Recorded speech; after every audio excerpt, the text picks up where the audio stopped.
Nongeye kubasuhuza muri kumwe na Dr. Aristarike Muganga. Nyuma yo kubakorera ikiganiro kivuga ubuzima bw'umwana uri mu nda, abenshi muri mwe bahise bansaba no kubabwira ibyo umudamu utwite agomba kwitondera ku bijyanye n'imirire n'ibyo kurya. Uyu munsi rero niyo sije nje kubabwiraho.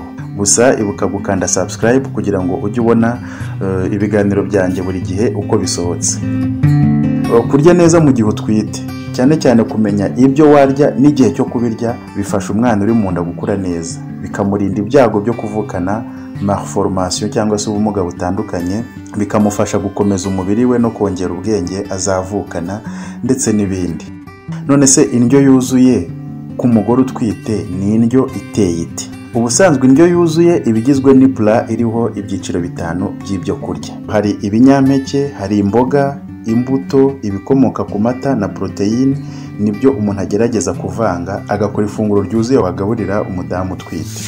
Hari ibyo kurya biba bikenewe kurusha ibindi muri buri cyiciro inda yawe igezemo. Niyo mpamvu muri iki kiganiro ngiye kukwereka intungamubiri ziba zikenewe kurusha izindi buri kwezi naho wazikura, kuva ku kwezi kumwe kugeza ku mezi 9. Reka duhere ku kwezi kwa mbere, inda igifite ukwezi kumwe. Inda iyo igifite ukwezi kumwe, umuntu aba akeneye cyane cyane icyo bita acide folic acid n'andi mavitamine. Iyo ugisamane bw'umubiri wawe uba ukeneye intungamubiri nyinshi zo kubaka urusoro rukiremwa, ariko cyane cyane y'ingenzi ni acide folic ariyo vitamine B9. Iyi ikaba nziza iyo ifashwe hakiri kare, igihe ingirabuzima fatizo zawe zikirema. Kubera iki? Kuko acide folic ifasha mu kubaka urusoro rukirema kugira ngo irinde amayerere ashobora kubaho mu kwiterateranya kw'ingingo. Ubushakashatsi bwagaragaje ko gufata acide folic ihagije mu mezi ya mbere bigabanya ibyago by'uko umwana wawe yazavukana ibibazo by'umutima cyangwa ubundi bumuga. Nanone kandi bikarinda umudamu utwite kurwara diabete cyangwa se umuvuduko w'amaraso wawunduza igihe umudamu aba yenda kubyara. Ibyo warya rero ku nda ifite ukwezi kumwe ni ifunguro ryiganjemo imboga, cyane cyane imboga rwatsi, chou-fleur na beterave. Ibi bibonekamo acide folique cyane. Ushobora guhinduranya ukarya ibishyimbo cyangwa isosi y'ubunyobwa, nabyo bibonekamo acide folique. Ubundi ukarya amacunga, amapera, ibi nabyo bibamo folate nyinshi. Izindi mbuto nk'imyembe n'ibinyomoro nazo zishobora kugufasha muri kino gihe ifite ukwezi kumwe, kuko nazo zibonekamo izindi vitamine z'ingenzi ku mwana ukirema. Hanyuma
avoka na pome, aho ni mu kwezi kwa kabiri. Mu kwezi kwa gatatu noneho umuntu aba akeneye cyane cyane ibyo bita amafibre n'amazi. Uko inda igenda ikura, umwana uri mu nda azengurukwa n'amazi y'isuha kandi umubiri we ugakenera amazi mu kwiyubaka. Nanone kandi umubiri wawe ukeneye ibyo kurya byiganjemo amafibre, ni ukuvuga bya binyamafufu bifasha umubiri kugira digestion nziza, bigafasha izindi ntungamubiri zitandukanye kugera mu maraso mu buryo bworoshye. Ni ukuvuga ngo ku mezi 3 ipura yawe igomba kuba igizwe n'ibyo kurya bikungahaye ku mafibre, ibinyamafufu, urugero umugati, igikoma, ifunguro rigizwe n'ibinyampeke nk'umuceri, ugashyiraho imboga ziganjemo chou-fleur, amashaza, ibirayi se n'izindi mbuto izarizo zose nka watermelon, urugero ipapayi se, avoka cyangwa amacunga. Nanone muri ku kwezi twayibonye uba ukeneye kunywa amazi menshi, byibura nka litiro 1 cyangwa 2 ku munsi. Tugeze mu kwezi kwa 4. Mu kwezi kwa 4 intungamubiri z'ingenzi cyane zikenerwa ni magnesium na zinc. Magnesium ikenerwa mu mikorere y'ingingo zose. Iyo hamwe na calcium bifasha mu kwikaya kw'inyama zo mu nda, bikanafasha mu kuringaniza indi misemburo ituma umumama ahorana imbaraga. Zinc nayo ni umwe mu myunyungugu ikenerwa mu mubiri wawe, cyane cyane mu kubaka ubudahangarwa bw'umubiri no gufasha kurinda indwara. Ubwo rero urayikenera kugira ngo wirinde indwara zishobora kukwibasira ariko zikaba zanibasira n'umwana wawe ku buryo inda ishobora kuvamo. Ubushakashatsi bugaragaza ko umumama wabuze zinc abyara umwana w'amagara make kandi kubyara bikaba bishobora kumugora. Rero kuri ino nda y'amezi 4 ibyo kurya ugomba kurya ni ibi: ni ifunguro risanzwe riherekejwe n'imboga nk'isombe, imiteja, ibishyimbo bisanzwe cyangwa isosi irimo ubunyobwa. Aha nanone shaka inyama, bibaye byiza inyama y'inkoko cyangwa dendo, yewe n'akabenzi gatetse neza niba ukizeye. Inyama z'inkoko cyangwa dendo, inyama z'ingurube zibamo zinc ku bwinshi. Nanone ushobora kongeraho imbuto nka watermelon n'ibinyomoro, ibi bibamo magnesium na zinc nabyo. Tugeze mu kwezi kwa 5. Umumama utwite inda y'amezi 5 akenera intungamubiri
yawurute nabyo bizagufasha kongera proteine ukeneye. Nanone ushobora kurenzaho imbuto nk'ibinyomoro na pome.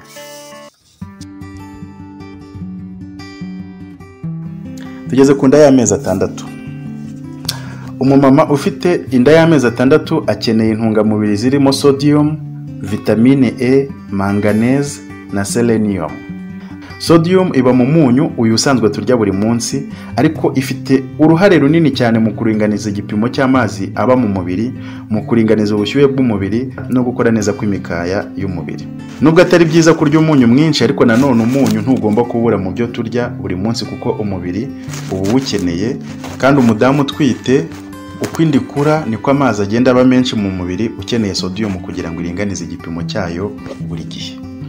Vitamine E ni imwe mu zikunda kuboneka mu binyamavuta, ikaba ari antioxidant, no kuvuga ko ivana ibintu by'uburozi mu mubiri, hanyuma ariko ikanarinda ingirabuzima fatizo kwangirika. Vitamine E ifasha umubiri wawe n'uw'umwana gukora insoro zitukura z'amaraso, kandi ikarinda umubyeyi kurwara indwara bita preeclampsia, no kuvuga wa muvuduko w'amaraso uza umuntu yenda kubyara. Naho manganese ni intungamubiri ifasha umubiri wawe kubona ingufu, igafasha umwana uri mu nda gukomeza amagufa n'amakartilage yakikije abagizwe na manganese ku rugero runaka, ikanarinda ingirabuzima fatizo z'umubiri wawe kwangirika. Hanyuma hakaza selenium ni ingabo ikomeye ikingira ubuzima bwawe n'ubw'umwana utwite, igafasha cyane cyane kurwanya indwara ziba zishobora kukwibasira, zikaba zatuma umwana wawe avuka adashyitse. Ni ukuvuga ngo ifunguro ry'umumama ufite inda y'amezi 6 rizaba rigizwe n'ibi bikurikira: ibinyampeke birimo umuceri, ibigori, ni ukuvuga wenda nka kawunga, igikoma cy'ifu y'imvange, umugati ukozwe mu ifu y'ingano n'ibindi. Hanyuma ugashyiraho imboga zirimo karoti, imboga rwatsi, zaba dodo cyangwa se izindi, ziba zikungahaye muri vitamine E. Nanone kuri no pura yawe ushobora kongeraho inyama n'amafi kuko biba bikungahaye kuri selenium. Nanone muri kuno kwezi kwa 6 uzihata amata, kubera yuko amata abonekamo sodium n'indi myunyungugu nka phosphore, potassium n'izindi. Ushobora kwihata inanasi ni imwe mu mbuto nkeya zibonekamo manganese, hamwe n'amapera abonekamo vitamine E. Tugeze noneho ku mudamu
y'amezi 8, umwana arakuze yenda kuvuka, akeneye gusa gukura, gukomera no kubyibuha. Aha rero uzakenera amazi menshi, ukenera amaproteine menshi n'intungamubiri nka molybdenum.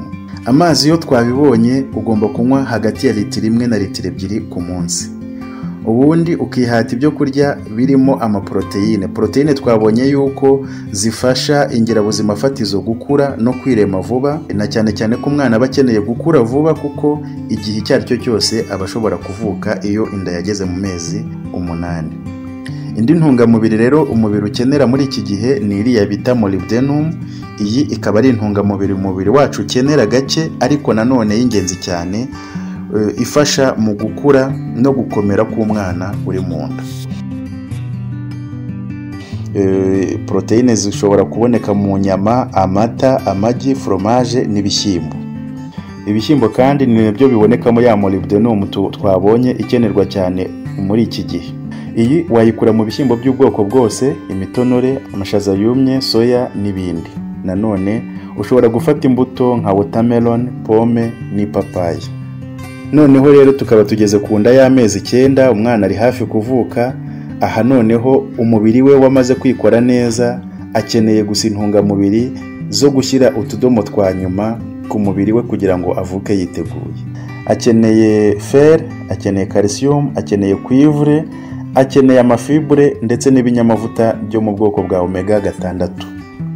Fer ifasha mu kongera amaraso, naho calcium igafasha mu gukomeza amagufa. Ibi byo twamaze kubibona. Ikindi gishya rero ni ibinyamavuta byo mu bwoko bwa omega 6. Ibi ni ibinyamavuta umubiri wacu udashobora gukora ariko ukenera cyane. Umubiri ubivana mu byo kurya bya buri munsi. Omega 6 na bimwe twabonye bita omega 3 bifasha mu mikurire myiza y'ingingo z'umubiri, bigatuma umwana uri mu nda agaragaza igikuriro mbere yo kuvuka. Muri uku kwezi kwa nyuma izatuma umwana agira ibiro bihagije ku buryo avuka ari umwana uteye ubwuzu. Nanone uzakenera cuivre. Cuivre ni intungamubiri yo mu bwoko bw'imyunyungugu ifasha mu gukuza amagufa, ubwonko, imikaya, umutima n'inyama zo mu nda. Cuivre rero ifasha mu kurema neza no guha isura ya nyuma imyanya n'inyama z'imbere mu mubiri w'uruhinja rutaravuka, hakubiyemo umutima n'imitsi y'amaraso. Nanone kandi ugomba kwihata ibyo kurya birimo amafibre nk'uko twamaze kubibona, bizakurinda constipation muri iki gihe wenda kubyara, binatuma izindi ntungamubiri zikenewe zinjira mu mubiri mu buryo bworoshye.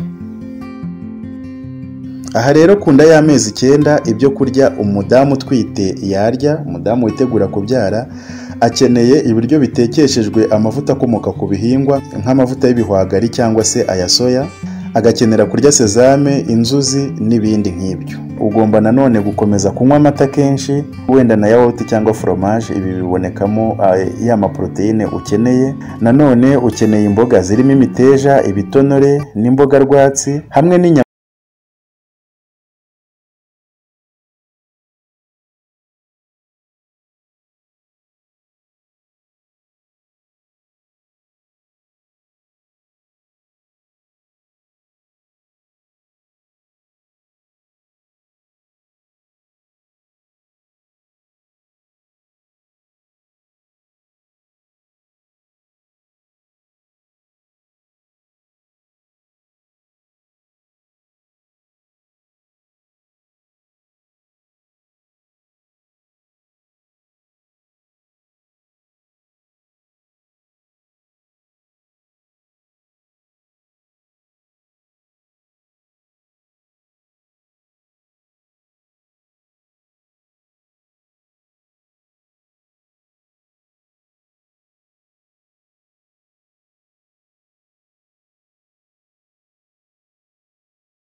buri gihe.